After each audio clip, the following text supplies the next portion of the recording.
അസ്സലാമലൈക്കും. എടാ, 7ാം ക്ലാസ് അറബി പരീക്ഷയിൽ ക്രിസ്മസ് എക്സാമിന് വരാൻ സാധ്യതയുള്ള ഒരു ഗ്രാമറാണെന്ന് പറയാൻ പോണെന്ന് നോക്കാം. നിങ്ങൾ പഠിച്ചിട്ടുണ്ടാവും ആൻ അല്ലേ, അതേപോലെ തന്നെ മറ്റൊന്നാണ് ലാൻ, മറ്റൊന്നാണ് കൈ. ഈ മൂന്ന് വാക്കിൻ്റെ മീനിങ് ഒന്നും അറിയണ്ട. ഇതിൻ്റെ ഒരു ഗ്രാമർ റൂളുണ്ട്. റൂൾ എന്താണെന്നറിയോ? ഇതിലേതെങ്കിലും ഒന്ന് ഒരു മുലാരി ആയിട്ടുള്ള ഫീൽ എന്ന് പറഞ്ഞാൽ എഫ് അൽ രൂപത്തിലുള്ള ഫീൽ, മുലാരി ആയിട്ടുള്ള ഫീലിൻ്റെ തുടക്കത്തിൽ ഇതിൽ ഏതെങ്കിലും ഒന്ന് വന്നു. ഇവിടെ ലെന്ന് വന്നു അല്ലേ, ലെന്ന് വന്നു. ഒരു മിനിറ്റ്,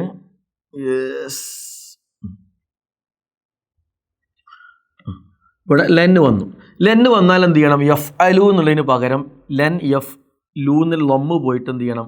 ല എന്നാവണം. എന്ന് വെച്ച് കഴിഞ്ഞാൽ ആൻ, ലെൻ, കൈ ഈ മൂന്നിലൊന്ന് ഒരു മുലാരി ആയിട്ടുള്ള ഫീലിൻ്റെ തുടക്കത്തിൽ വന്നാൽ ആ വാക്കിന് നമ്മൾ നെസ്ബ് ചെയ്യണം. നെസ്ബ് എന്ന് പറഞ്ഞാൽ അതിന് ഫത്തഹ് കൊടുക്കണം. ഓക്കെ, അപ്പോൾ ഇവിടെ 3 എക്സാമ്പിൾ ഒന്ന് എഴുതി വെക്കാം. എക്സാമ്പിൾ എന്താണ്? എക്സാമ്പിൾ ഇപ്പോൾ നമ്മൾ യക്തുബു എന്ന് എഴുതി. യക്തുബു എന്താണ്? വായിക്കുന്നു എന്നാണ്. നമുക്ക് അരിജുള്ള മുലാരി വാക്കാണല്ലോ യക്തുബു അല്ലേ. അതിൻ്റെ തുടക്കത്തിൽ നമ്മൾ എന്ത് ചെയ്തു? അൻ കൊടുത്തു. അൻ വന്നാൽ പിന്നെ എന്ത് ചെയ്യണം? യക്തുബു എന്ന് വരില്ല. യക്തുബുവിന് പകരം എന്ത് ചെയ്യണം? യക്തുബ എന്നാവണം. വേറെ വാക്കാണ് യജിലിസു എന്ന് എഴുതി. നമ്മൾ ഇരിക്കുന്നു അല്ലേ. യജിലിസു എന്നുള്ള മുലാരി ആയിട്ടുള്ള ഫീലാണ്. അതിൻ്റെ തുടക്കത്തിൽ നമ്മൾ എന്ത് ചെയ്തു? കൈ വന്നു. കൈ വന്നാൽ എന്ത് ചെയ്യണം? കൈ വന്നാൽ ആ വാക്കിൻ്റെ അവസാന ദശനും ലൊമ്മ പറ്റൂല. എന്ത് ചെയ്യണം? കൈ യജിലിസ എന്ന് വരണം. ക്ലിയറായല്ലോ. ഇനി വേറെ വാക്കാണെന്ത്? പിന്നെ യദ്ഹബു അല്ലേ. യദ്ഹബു എന്നുള്ള വാക്ക്, യദ്ഹബു എന്നുള്ള വാക്കിന് തുടക്കത്തിൽ ലെൻ വന്നു. ലെൻ വന്നാൽ എന്ത് ചെയ്യണം? യദ്ഹബു എന്നുള്ള മാറിയിട്ട് യദ്ഹബ എന്ന് വരണം. ക്ലിയറായല്ലോ. ഇതാണ് ഇതിലെ നിയമം. ഓക്കെ, ഇനി ഇതിലെ ഈ അൻ, കൈ, ലെൻ, അൻ, ലെൻ, കൈക്ക് അറബിയിൽ പറഞ്ഞ പേരാണെന്ത്? അദാത്ത്, അതില്ലെങ്കിൽ അദ്വാത്ത് എന്ന് പറയും. ഓക്കെ, ഇതെന്താണ്? ഇത് ഫേലുകളാണ്, എന്ന് വെച്ചാൽ അഫ്ആലുകളാണ് കേട്ടോ.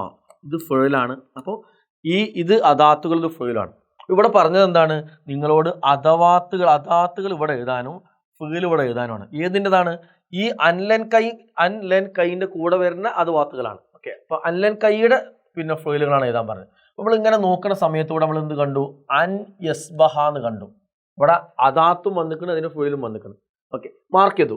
ഇവിടെ കൈ യുഹാഫിലു അല്ല, കൈനോട് ഈ അദാത്തിനോട് ചേർന്ന് വരുന്നത് അൻ ലെൻ കൈനോട് ചേർന്ന് വരുന്ന ഫേൽ നമ്മൾ നോട്ട് ചെയ്താൽ മതി. ഇവിടെ ലെൻ യക്ദിബ എന്ന് വന്നു, ലെൻ യഹൂന എന്ന് വന്നു അല്ലേ. അപ്പോൾ നമ്മൾ എന്ത് ചെയ്താൽ ഈ ഓരോന്നിൻ്റെയും ഇവിടെ അന്ന് യസ്ബഹ ഇവിടെ എഴുതിക്കണം.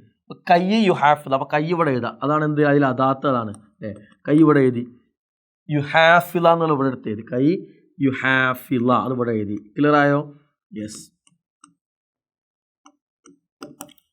ഇനിയോ അടുത്തത് എന്താണ്? ലെൻ യക്ദിബ. അതിൽ ലെൻ ഇവിടെ എഴുതി. ലെൻ അതിൽ അദാത്താണ് ഇവിടെ എഴുതി. യക്ദിബ എന്നുള്ള ഫ്രോയിലാണ് ഇത് ഇവിടെ എഴുതി അല്ലേ. യക്ദിബ. ഇനിയോ ഇവിടെ ലെന്ന് യഹൂന. അപ്പം അതിൽ ലെൻ എന്നുള്ള ഫ്രോയിൽ ഇവിടെ എഴുതി അല്ലേ.